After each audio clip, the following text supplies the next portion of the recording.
Hi friends, thanks for watching The Source, God's answers to life's hard questions. Hope everyone is doing great.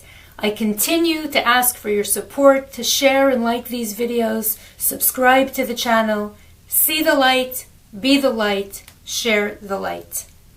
So I asked Alexa for a joke today about thieves. I think it was good enough to use.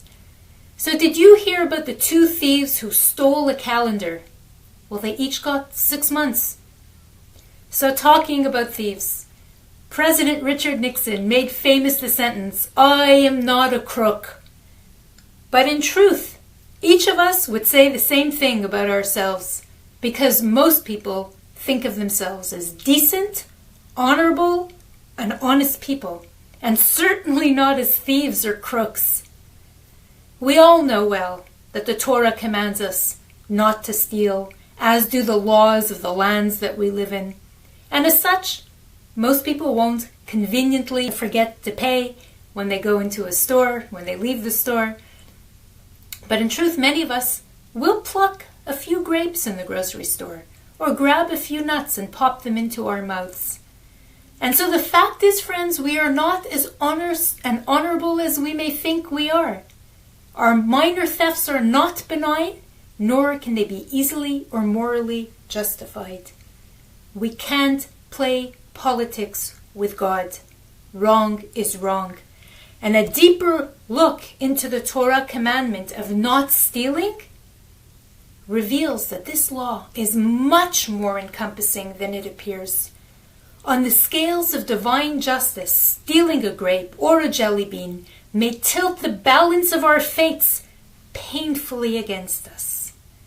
In the biblical story of Noah, we learn that God decided to destroy the world with a flood, because I bet you think it's some really depraved sin that made that happen. But it's written that the earth had become filled with robbery. And it wasn't robbery of the same audacious nature as the movie Ocean's 11, or the famous Harry Winston jewelry theft in Paris, where armed robbers dressed as women stole $90 million worth of jewels and watches in 2008.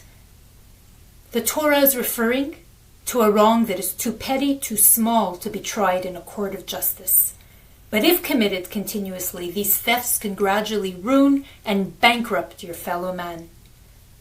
If someone goes to a market and tears off a grape, a sweet and low, a napkin, not much damage is done, or the downloaded videos, but then the next person comes along and does the same thing, and the next, and it's not before long that the damage is done.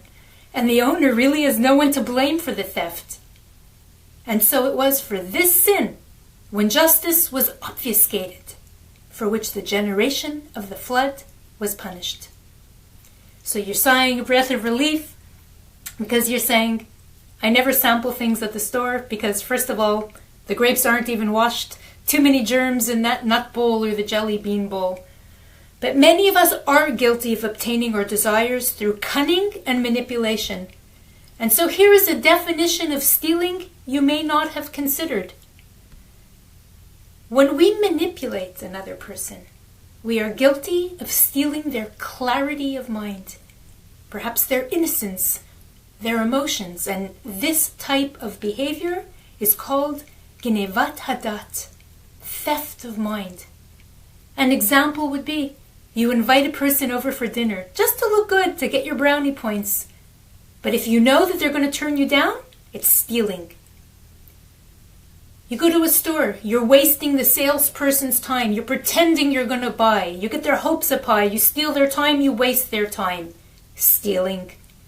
The Talmud states there are 7 types of thieves, and the worst of all is the one who steals the minds of people.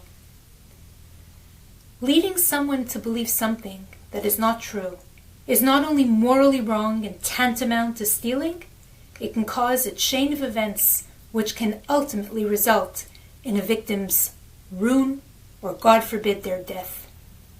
Imagine a scenario. Heartbroken woman gives up her precious years, puts herself out there because some manipulator dishonestly strung her along, implied he would marry her. Who knows what she'll do? Imagine someone spends their last dollar because a smooth talker promises them that whatever it is they're putting their money in, guaranteed success. Results, not exactly along the same lines. Imagine putting your own well-being into the hands of a schemer who pretends to be competent, whether it be a doctor, a PR person, a real estate agent, an intern, an employee, an athlete.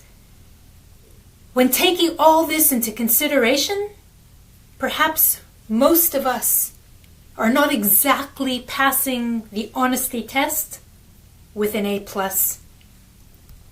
Because without putting our hand in someone's purse or pickpocketing them, we can also steal from them by speaking about them. Lashon hara. When we speak of others, we are essentially killing them and stealing their good name and potential success by poisoning the well and the many paths they may intend to walk down in life. And what is stolen by gossip can never be recompensed.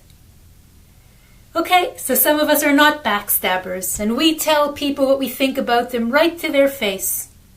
It's also forbidden to demean others, because using words that are hurtful, being condescending to another human being, that steals their dignity, it steals their confidence, without which a person is unable to face life's challenges with healthy courage. Just when you thought you were off the hook, even desiring, coveting what belongs to another is considered robbery. Desiring your neighbor's car is bad enough under the ever-present eyes of God. You don't have to steal it to be guilty of a wrongdoing. But leave it to Hasidism to find the positive in everything. And it points out that even thieves can teach us something. In fact, there are 7 things which we can learn from thieves, but I'll only focus on one, and that is their mindfulness to detail. Because after all, a crook doesn't want to get caught. The biggest and best heists can take years to plan. And so if we would only guard our behaviors with the same attention to detail as they plan their crimes, we would never misbehave on any front, least of all by taking something from another that doesn't belong to us. Clean hands, clean hearts, pure tongues. Be holy because I am holy, God instructs us.